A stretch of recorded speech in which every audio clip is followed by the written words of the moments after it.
Last year, at this same dinner table, my father raised his glass to toast my siblings' accomplishments, then turned to me and said, "And Natalie? Well, she's still figuring things out." Everyone laughed. I laughed too. That's what you do when you're the family's disappointment. Tonight, I showed up again, on time, in my usual plain dress, driving the same old sedan. Nothing about me looked different, and that's exactly how I wanted it. Because while they were busy planning inheritance distributions and Ivy League engagements, I was building a logistics AI company from a borrowed storage unit, and this week, we hit a 100 million valuation, but I hadn't told them. Not yet. I thought I'd stay quiet. Until my assistant called me at the table and used one word none of them had ever associated with me before. CEO. Growing up in the Brooks household meant living under constant comparison. My older brother, Daniel, was a golden child from the moment he could spell Harvard. He won debate championships in middle school, interned for senators by 16, and graduated magna cum laude from Yale before heading straight to Georgetown Law. My parents adored him. He spoke their language: law, legacy, power. Then came Emily, the perfect political daughter, charming, calculating, photogenic. She studied international relations at Brown and now works as a communications director for a rising congresswoman. Mom says Emily's voice was born for press conferences. I think it was trained for them. And then there was me. Natalie, the one who used to take apart the family toaster just to see how it worked. The one who built her first inventory tracking app during a high school summer job at a flower shop. I wasn't rebellious, just uninterested in the script everyone else seemed to follow. My parents didn't understand me, and after a while, they stopped trying. They tolerated my interest in logistics, the way people tolerate a neighbor's ugly dog, silently judging, occasionally polite, and always secretly wishing it would go away. When I told them I'd chosen Carnegie Mellon for undergrad, they blinked in confusion. "That's a science school, isn't it?" my mother asked, as if I'd announced I was going to circus camp. At family events, I was introduced as, "Natalie, she's in, tech, I think?" No one asked what I actually did. No one wanted to know. But that's not the part that hurt. What hurt was knowing that no matter how hard I worked or how far I went, I would never be celebrated in the Brooks household the way Daniel or Emily were. Their paths were paved with polished expectations. Mine was a gravel road I had to map myself. Even now, walking into the family's estate in coastal Maine for our annual holiday gathering, I felt it again, that quiet, familiar weight pressing on my chest. The ancestral paintings, the marble floors, the way everyone greeted each other like a campaign event. The Brooks name meant something here. It opened doors. It got you invited to galas, to boardrooms, to legacy law firms. But for me, it had always meant one thing. You don't belong. I didn't come tonight to belong. I came because I wanted to see how they'd react, not to what I said, but to what they never saw coming. And maybe, just maybe, I came for that girl inside me who once believed she'd have to earn their love with a perfect resume. She's gone now. But I thought she deserved to witness what happens when the family underdog builds her own throne. The first time I truly understood how alone I was in this family wasn't at a dinner table. It was at my MIT graduation. I stood in a sea of black caps and smiling families, clutching a diploma I'd fought like hell to earn, double major in systems engineering and applied analytics, 4 GPA, published thesis on predictive logistics modeling. My name was called, the auditorium clapped, and when I looked up to the balcony where families were waving and cheering, my row was empty. Daniel had an overseas political summit. Emily was helping with a Senate fundraiser. My parents? They were in Martha's Vineyard for a gala hosted by one of Dad's old law partners. "We're so proud of you, sweetheart," Mom had texted that morning, followed by a photo of her dress. It's funny, people talk about defining moments as loud, dramatic things, but that moment wasn't loud. It was silent. It didn't break me, but it shifted something permanently. It taught me not to wait for their applause. After graduation, I landed a job at a mid-sized distribution tech firm in Ohio. It wasn't glamorous, but it taught me more than any textbook. I watched warehouses fall apart because no one understood how to route delivery trucks during snowstorms. I watched hospital equipment arrive 2 days late because a GPS system didn't account for construction delays. I started keeping a notebook, ideas, frustrations, algorithms I wanted to try. No one in my family ever asked what I was working on. At Thanksgiving, Dad asked if I'd figured out what I wanted to be yet. Emily suggested I consider public policy. You'd be great at logistics, for political campaigns. I laughed and said I preferred real-world chaos over political theater. They laughed too, but not in a good way. By then, I'd already written the first lines of code for a prototype I was calling SwiftRoute, a machine learning system designed to predict last-mile delivery disruptions based on real-time data inputs like weather, local traffic, and historical route inefficiencies. It wasn't flashy, but it was smart, and it worked. At night, I coded. On weekends, I tested it by volunteering with a local food bank's delivery program, optimizing their drop-off routes so meals reached seniors on time. No one paid me for it, but something inside me clicked. I wasn't chasing prestige. I was solving something real. And for the first time, I didn't feel like the Brooks disappointment. I felt necessary. That was the beginning of the idea, of the separation, of building a life that might never be seen by my family, but would someday be undeniable. Because if I couldn't inherit the Brooks legacy, I would build a new one. One delivery, one line of code, one quiet step at a time. I kept going to the family gatherings. Not because I wanted to, but because some stubborn part of me still believed, maybe just maybe this time would be different. It never was. Every Christmas, we returned to the same colonial estate in coastal Maine. It looked like something out of an Architectural Digest spread. White pillars, lake view, dining room with portraits of ancestors who probably signed things with quill pens. It was a place built for legacy, and I was treated like a glitch in the lineage. At dinner, Daniel would hold court, regaling everyone with political gossip and his latest podcast appearance. Emily updated us on her boss's rising poll numbers, how she'd rewritten a campaign speech 2 minutes before airtime, and saved the candidate's image. My parents beamed like proud patrons of the American elite. Then the spotlight would inevitably turn to me. "So, Natalie," Uncle Richard once asked, swirling his wine, "you still deliver things?" That year, I had just secured our first enterprise contract with a national medical supply chain. But I simply smiled and nodded. "Yep, still delivering." Mom chimed in. "She's very hands-on. You know, boots on the ground. It's noble." Noble. As if I'd joined the Peace Corps instead of co-developing a routing engine that reduced delivery failures by 32%. I didn't correct them.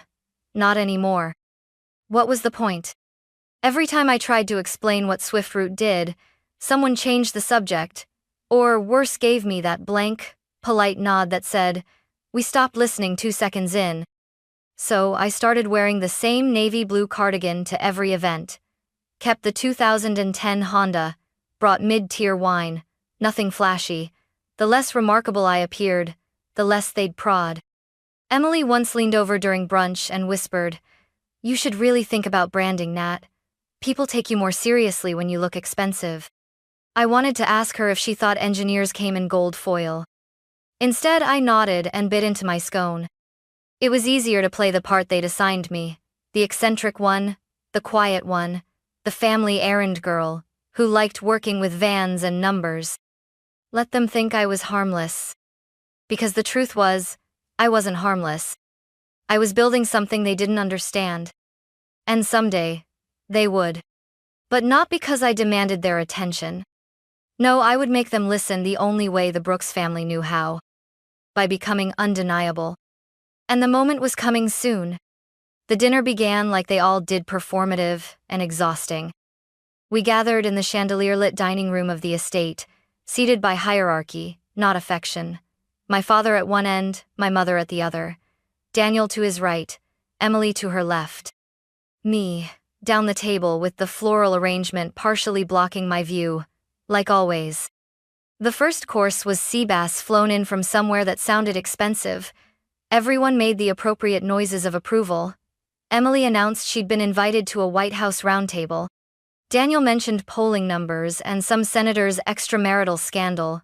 Mother dabbed at the corner of her mouth with a cloth napkin and smiled like a first lady at a charity ball. Then, halfway through the main course, my father cleared his throat, the Brooks signal for attention. We wanted to take a moment to talk about some updates to the family's financial structure, he began, swirling his Bordeaux. I felt my stomach tense. Emily straightened. Daniel folded his hands in visible anticipation. With Daniel preparing to run for Congress, my father continued, and Emily's impressive strides in the political sphere, your mother and I felt it was time to begin distributing certain trust assets. He raised his glass to Daniel. The Nantucket property will be placed under your name by January. Then turned to Emily. Your education fund has been converted into a long-term asset portfolio. You'll find the details with our advisor. They both beamed. Toasts followed. Applause. I kept eating in silence, but I knew what was coming. The pause, the shift in tone, the tightening of my mother's jaw. And Natalie, my father said, finally facing me, his voice soft and diplomatic, like a man delivering disappointing stock news. We've decided it's best to withhold any major allocations until there's more clarity around your professional path. Clarity. He said it like I was a fog. My mother added quickly, this isn't about punishment, darling. We just think it's time you made some more traditional decisions. Something stable. And visible? Daniel chimed in, ever the tactician. Your work isn't really public. It's hard for the advisors to evaluate. Emily sipped her wine. It's probably for the best. Startups are risky. I swallowed. Not the food, but the fury. They had rehearsed this. They had made a coordinated decision to erase me financially in front of linen napkins and creme brulee. I placed my fork down, deliberately. Just so I understand, I said calmly. You're cutting me off from the trust because I haven't followed the family template? Not cutting off, my mother replied, twisting her wedding band. Just pausing things. No vacation property, no family fund stake, no access to resources, I listed. But not cutting off? Silence. The room held its breath, waiting for me to break. I didn't. Instead, I smiled. Understood. Then my phone began to buzz in my lap. And everything changed. The phone buzzed again, harder this time twice, then 3 times in quick succession. That wasn't normal. I glanced down. Alicia Thompson. Work. My COO. My right hand. My emergency-only contact during family events. I stood slowly. Excuse me for a moment, I said, rising from my seat with practiced politeness. My father exhaled, annoyed by the breach of dining etiquette. Really, Natalie? But I was already stepping toward the doorway, phone pressed to my ear. Alicia? I whispered. Her voice came through crisp and loud enough for the room to hear every word. Natalie, SoftBank, just confirmed. 40 million. The wire is in. The valuation's official. 100 million pre-IPO. Silence exploded behind me. I turned halfway, still holding the phone. Wait, Alicia continued, unaware she now had a live audience. Goldman wants to finalize the Series B press release tonight. Also, your Forbes interview for the top 30 under 30 founders is locked for Monday. And, she paused, the Tokyo team's asking if you're ready to expand into Asia next quarter. Every chair creaked as my family sat frozen. I nodded, eyes steady on the chandelier. That's fantastic news. Let's schedule a team call in the morning. Tell Goldman I'll send over my final notes tonight. Got it, CEO, Alicia said cheerfully. Talk soon.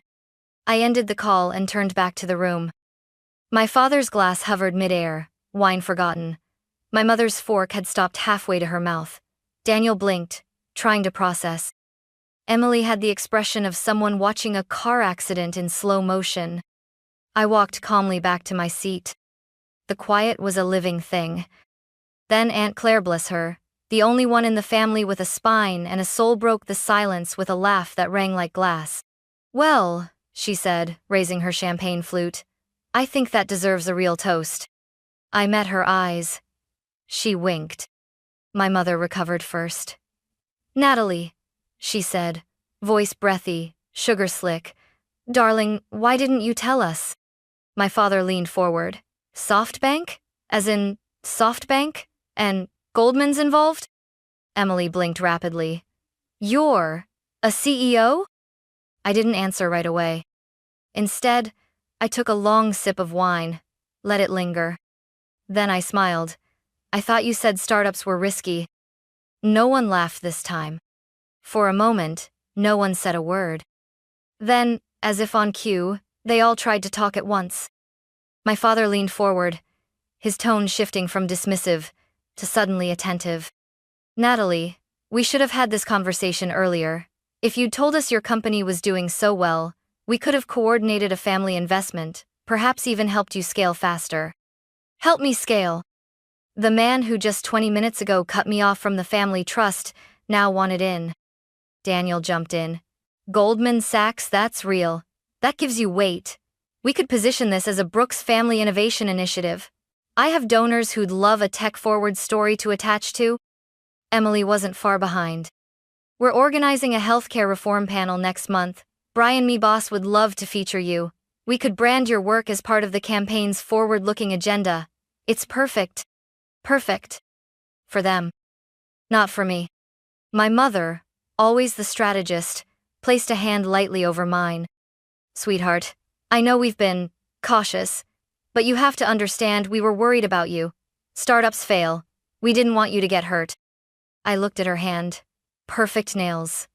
Wedding ring gleaming. The same hand that helped sign me out of the family trust hours earlier. I slid mine away gently. "You were worried," I repeated. "That's funny, because no one's asked how I'm doing in years.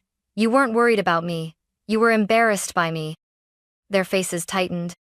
I didn't raise my voice. I didn't have to. "You've spent a decade minimizing everything I do. You laughed when I said I was building software. You called it a hobby. You told people I was between jobs even when I was leading a logistics transformation pilot across 10 states. Daniel cleared his throat. "Come on, Nat. You know we were just teasing."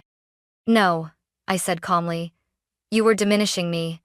Because it made you feel more comfortable." They shifted in their chairs. "And now that you know there's money involved suddenly, I'm not embarrassing anymore. Now I'm a strategic asset." Emily looked genuinely hurt. "That's not fair. We've always believed in you." "Really?" I raised an eyebrow. "Name my company." Silence. I gave them a moment. No one spoke. "It's SwiftRoute," I said. "We optimize last-mile delivery for medical supply chains using AI predictive modeling. We currently operate in 27 states, with 213 distribution partners and a 96% fulfillment success rate." My father blinked. "That's impressive." "Yes," I said, "it is." He straightened, slipping back into boardroom mode. "Well then, we should revisit your position in the trust. Clearly the situation has evolved." "No," I replied, voice sharp as a scalpel. "Nothing's evolved in the last 20 minutes except your perception of me." "You're overreacting," my mother said softly. "No, I'm responding. There's a difference." Daniel opened his mouth again, but I held up a hand. "Let me be clear. I'm not looking for a family stake, or board seats, or political co-branding. SwiftRoute is fully funded. Our board is full. Our investors believe in our vision because they saw it before it was valuable." Emily's lips tightened. "So what now, we're not part of your success story?" I looked at her, then at the table. At the crystal, the silverware, the people who had never once made room for me until the room was full of money. "You're not part of this story," I said, "because you didn't want to be when it actually mattered." Then I stood. "I have a team call in the morning. Real stakeholders, real believers. So if you'll excuse me." "Wait," my father said, rising halfway from his chair. "We should talk this through." "We did," I said, walking toward the door. "Over Seabase and betrayal." As I reached the hallway, my phone buzzed again. Another message from Alicia. Forbes cover confirmed. Tokyo expansion greenlit. Congrats, CEO. I smiled, tucked the phone into my clutch, and didn't look back. The day after the dinner, I didn't answer anyone's calls. Not Daniel's carefully worded text. Let's chat soon, lots of exciting crossover potential. Not Emily's voicemail. We should reset. You know I've always admired your drive. Not even my father's email titled simply, discussion proposal. But I did respond to one message. Alicia had sent me a rough draft of our press release, SwiftRoute's 100 million valuation, the expansion into Japan, and a short paragraph at the end that I had quietly asked for. We're proud to announce the launch of the Brooks Foundation, a $5 million initiative supporting young women in supply chain tech, especially those from underrepresented communities. That was the only time the Brooks name would appear in the press release, and this time, it was on my terms. I chose the name not to honor my family, but to reclaim it. For years, Brooks had been a name that excluded me from trust funds, family investments, and dinner table conversations. Now it would open doors for girls like me, girls who didn't look the part, didn't talk the part, but saw systems and patterns and believed they could fix things. We held the announcement event at our Boston headquarters. No grand ballroom, no political guests. Just the SwiftRoute team, a few local educators, and a group of high school girls from underserved schools who had been invited to tour our logistics floor. I watched their faces light up as engineers showed them how we modeled delivery failures, how data could move medicine, how algorithms could change outcomes. That night, after the event, I got a text from my mother. We read about your foundation. That's extraordinary, Natalie. Would you consider letting the family host a fundraiser for it at the Vineyard House? I stared at the screen for a long time. It was the first time she had called my work extraordinary. But still host a fundraiser? At the house they excluded me from? I didn't respond. Instead, I took a cab to a small flower shop on the edge of Cambridge. The owner, Mrs. Reed, still remembered May, her former summer intern who once redesigned her inventory system in exchange for day-old muffins. She was the first person to believe I wasn't just good with computers, but someone who could fix real-world problems. I handed her an envelope with instructions and a business card. The next day, a bouquet of white lilies was delivered to the Brooks estate, addressed to my mother. The card read, "Thank you for your offer. The foundation already has a venue or warehouse. The one where I built everything you once called a phase. Warmly, Natalie." A month after the foundation launch, I was invited to speak at a public high school in Baltimorean all-girls STEM academy, tucked between auto shops and boarded-up warehouses. They didn't roll out a red carpet, no camera crews, just a folding chair, a modest auditorium, and 50 girls with notebooks and sharp eyes. I told them about SwiftRoute, about the years I coded in a garage while delivering pizza to pay for server space. I told them about logistics failures that delayed insulin shipments, and how fixing those failures meant saving real lives. Not building apps for social validation, but building systems that move the world. Afterward, during the Q&A, a girl in the second row raised her hand. She couldn't have been older than 15. She had braids, chipped nail polish, and a determined stare that reminded me too much of my younger self. "My parents think logistics is for truck drivers," she said. "They want me to be a doctor, or a lawyer, something serious. Did your family support you?" I hesitated. The truth hung like dust in the stage light. "No," I said finally. "They didn't. Not at first, not when it mattered." She looked down, like I'd confirmed her worst fear. But I continued. "What I learned is, sometimes the people closest to us can't see us, not because we're invisible, but because they only recognize reflections of themselves." The auditorium went still. "You don't have to fight them," I added.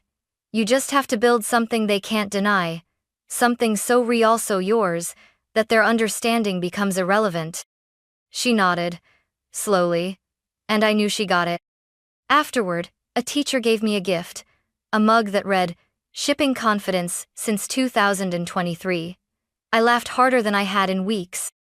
That night, back in my loft, I stood by the window and looked out over Boston Harbor. My phone buzzed again. A missed call from Daniel. A voicemail from my mother. We were thinking about a holiday gathering. Would love to see you. No pressure, of course.